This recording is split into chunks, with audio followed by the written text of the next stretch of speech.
Hello and welcome to my channel, Nilou's Gaming. Back when it was announced, I made a guide on the 5-star character Constellation Selector, and since then, a lot has happened and there has also been a lot of reasonable speculation within the community. Now with the ability to select your constellation literally today, this is the perfect time to go over what has changed since the previous video, and while I don't talk about leaks on my channel, I wanted to give you all a public service announcement in regards to selecting this constellation. And it's all because of this mysterious little short that Hoyoverse published. As a man of culture, I've played NIKKE on and off for years, and if you've somehow resisted its high quality gameplay and heart-wrenching story, then consider this your lucky day. NIKKE's 3rd anniversary marks the climactic Goddess Assemble storyline, which is the ultimate showdown bringing every faction together, and it even comes with a brand new opening animation that perfectly sets the tone for this epic arc. Of course, we're also getting an absolutely insane amount of anniversary rewards, which includes 220 free polls and a free SSR chime. But despite how cute chime is, we all know you're here for characters like Nayuta, who way exceeds our expectations with both her default and gacha costumes. Meanwhile, Liberalio appears to be inspired by jellyfish, and she literally lays down in a very pragmatic position for keeping a low profile to dodge bullets. And personally, my heart still belongs to Red Hood, who returns with a nostalgic new costume that'll hit you right in the feels. She asks if you wanna come? But you came not just for the art, you came for the gameplay. This anniversary also adds huge permanent content. The Surface Beta mode finally lets you reclaim the surface, and the new story mode makes the narrative more accessible for both new and veteran players, alongside a ton of quality of life updates. So what are you waiting for? Join over 45 million players by smashing that link down below. Huge thanks to Goddess of Victory NIKKE for sponsoring today's video and for 3 years of beautifully engineered memories. Now the first tip is, if you know exactly what you want already, hey, go for it. What you find fun is the most important thing, and if you feel like 2 extra energy on Chi-Chi every once in a while is fun, then all the zombie power to you. Also, it's not the end of the world if you choose quote-unquote wrong, because you can only choose one constellation for each of these characters. So let's say you realize you want Klee's constellations later, well, in another 12 weeks or so you can just get Klee's constellation. Now, with that disclaimer out of the way, that gets us to the first tip, especially if you're unsure on who to pick. That tip is to simply wait. We have around 30 days left to choose, and you can just literally wait until you are 100% sure, at least up until 30 days, for what character you want to select. There are actually many good reasons to wait. For one, there is a lot of speculation regarding this specific short posted by Genshin Impact. While in this short we have Albedo's sketchbook, Klee's Jumpy Dumpy, Venti's Lyre, Mona's hat emblem, Sucrose's vial, Oz's Amy, and Razor's wolf ghost. Of these characters, which characters can we select a constellation for? We've got Mona, Klee, and Albedo, who are all on the Constellation Selector. This means that this should hopefully give you enough time to make a much more educated decision based on the official Luna 3 livestream, and shortly after that, potentially some early access videos from creators like, well, yours truly. This all of course coincides with Durin's release, who, as we all know, is associated with the Hexenzirkel witches, being created by the witch Ender's daughter. Okay, I just said a bunch of words that I've never said before, so I apologize.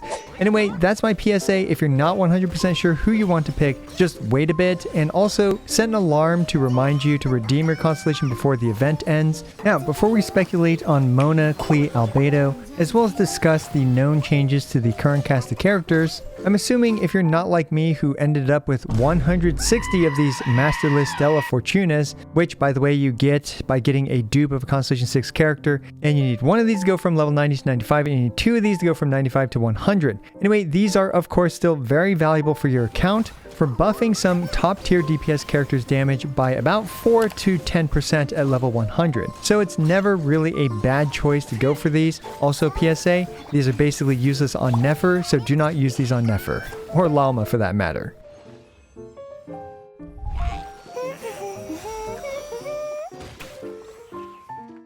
So starting off with the 3 characters that, well, basically prompted to make me make this video, we have Mona, Albedo, and Klee. Let's just quickly talk about them.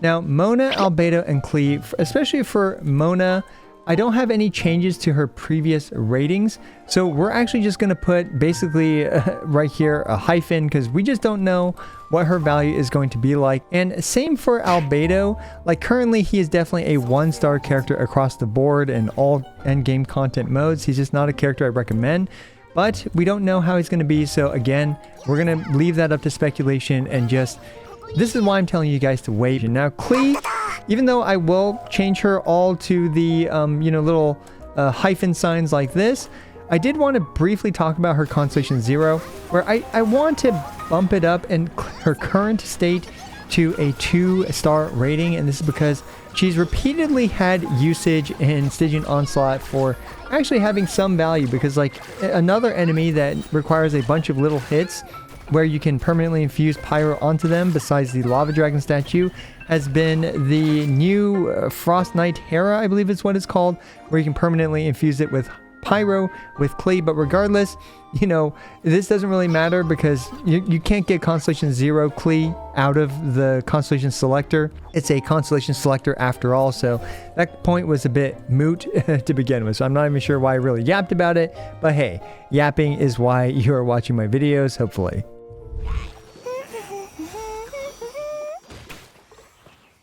Now, with those characters out of the way, let's talk about the rest of the characters and how they have changed due to the release of Flynn's and Lalma, as well as Nefer, as well as the updated meta.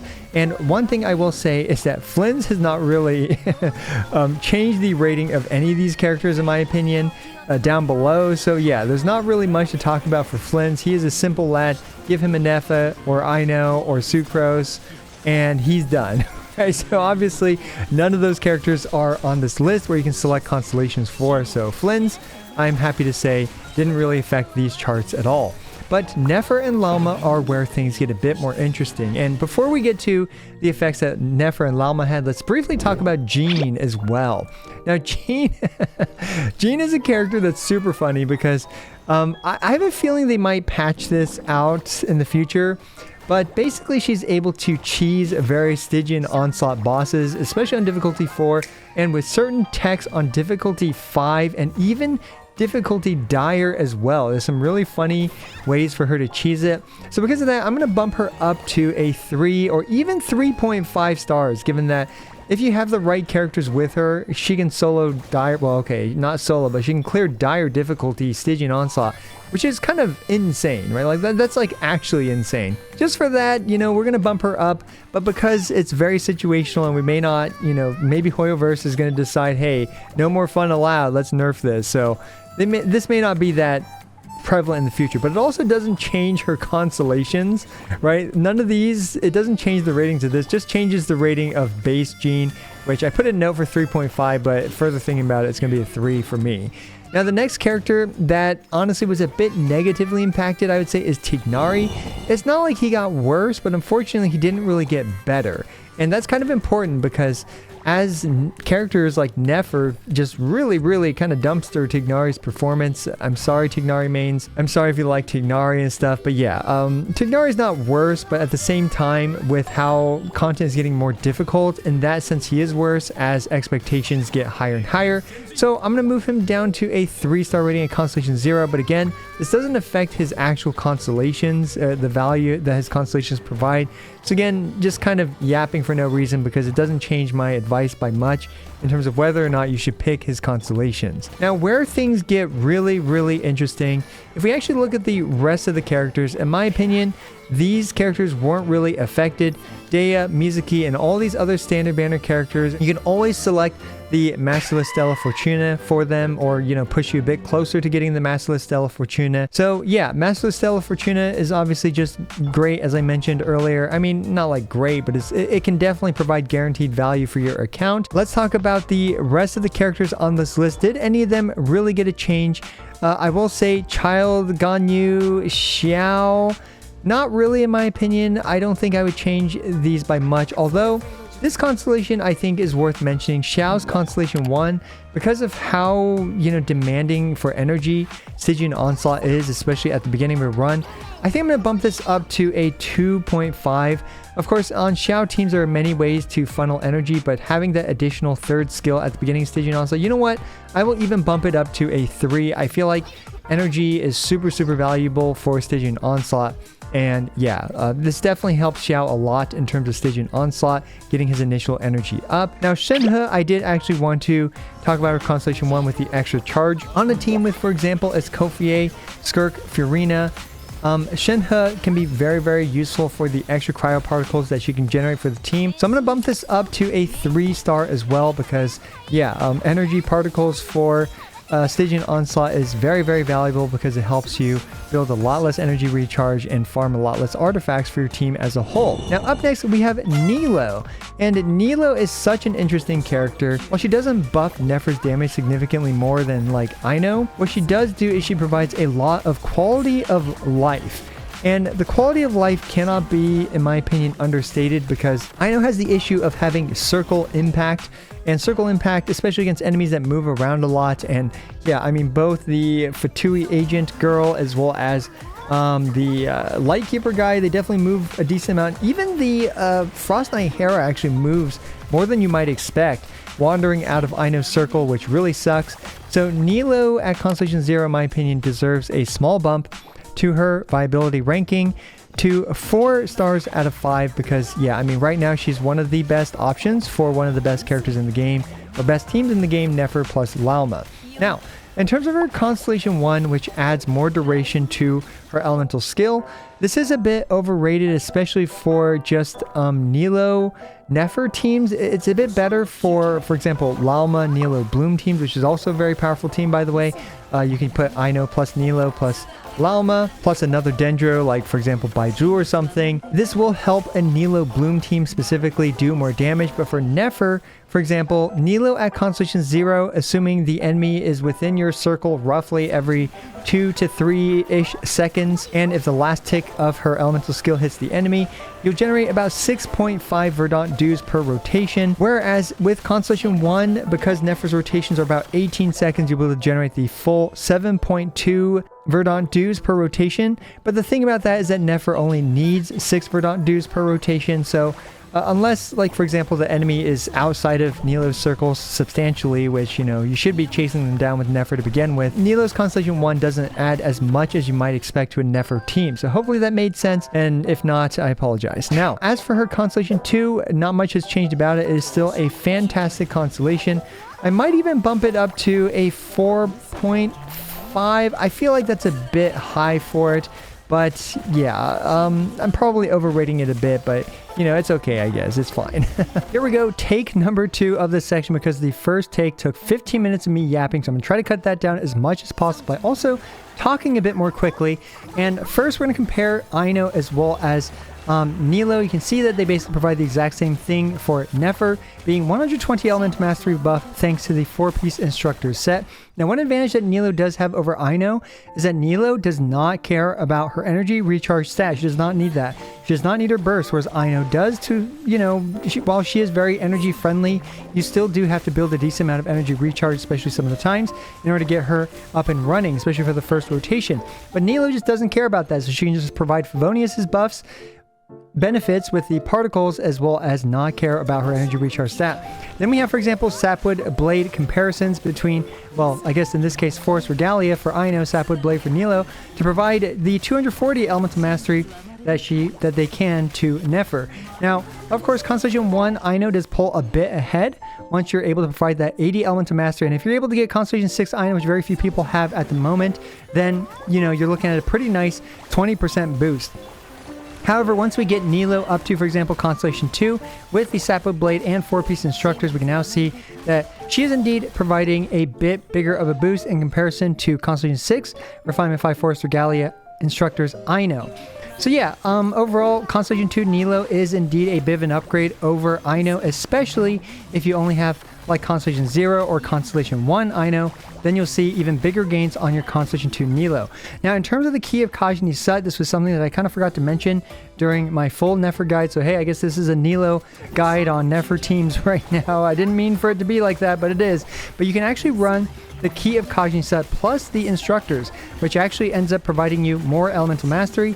Then, for example, if you build a pure HP build with Nilou, where you can see here, this is a pure HP build with Nilou with the R1 Key of Kajin set providing less elemental mastery. You will have less HP with the instructors, of course, but thanks to the instructors 120 plus the Key of Kajin set, you will end up providing more of a buff. And if you do actually take Nilou all the way up to whale level at Constellation 2, I'm not sure why I have two of these. Okay, yeah, this is the Vorkashas versus the 4-piece instructors. I actually added these to for myself to figure out exactly which setup is a little bit better. But anyway, we have level 100 if you do go all the way up there with the R5 Key of Kajin set buffing Nefer's damage by 27%. Obviously, not really worth it for the average player in comparison to just the 23% that a Constellation 2 R5 Sapwood Blade provides. But obviously for a whale like myself, or for the 1% of whales of you out there that watch my content, this can be something worth considering. Yeah, hopefully that's short than 15 minutes. Okay, so the last character I wanted to talk about on this chart is Baizhu. And Baizhu is kind of like the usable option with Nefer, as well as, of course, he still has his old teams with Neuvillette and stuff. But I will say that I think I'm overrating his Constellation 2 nowadays. It definitely can shorten his field time on certain teams like Neuvillette, but nowadays it's a bit harder to justify, for example, running Baizhu when Neuvillette needs, more damage amplification focused characters on his team in comparison to, for example, just like this type of healing and utility that he provides, although of course he does synergize well with Furina if you are using him with Furina on the team. Constellation 2 is still pretty good, but I do want to bump it down to maybe a 3-star rating, just because, the teams where his Constellation 2 was really good in, like for example Neuvillette, it's not as valuable in today's meta in my opinion. But with that being said, I skipped over his Constellation 1, but his Constellation 1 is still great. For example, it will allow you to front load those Dendro particles for not only his own burst, but for example, for Lauma's burst, if you do run him on a Lauma team, which he definitely provides a lot more comfort in comparison to a character like Nahida, an alternative Dendro character like Nahida. So yeah, personally, it's Constellation 1, especially with Stygian Onslaught, with the way that energy is working these days, whether it's Shenhe's, whether it's Baiju's, whether it's Xiao's, these energy related constellations are definitely more solid than they used to be because of Stygian Onslaught. So yeah, there we go. That about sums up my advice for the Constellation Selector video. Let me know if you guys already selected your constellation and whether or not my video made you regret your choice. I hope that's not the case, but the good news is that you can basically say, hey, in 12 weeks from now, when we get another one of these, I can just pick the character that, I missed out on or whatever. And again, my advice is wait a bit and see. As always, I appreciate every single one of you. This is I Want to Lose, signing out.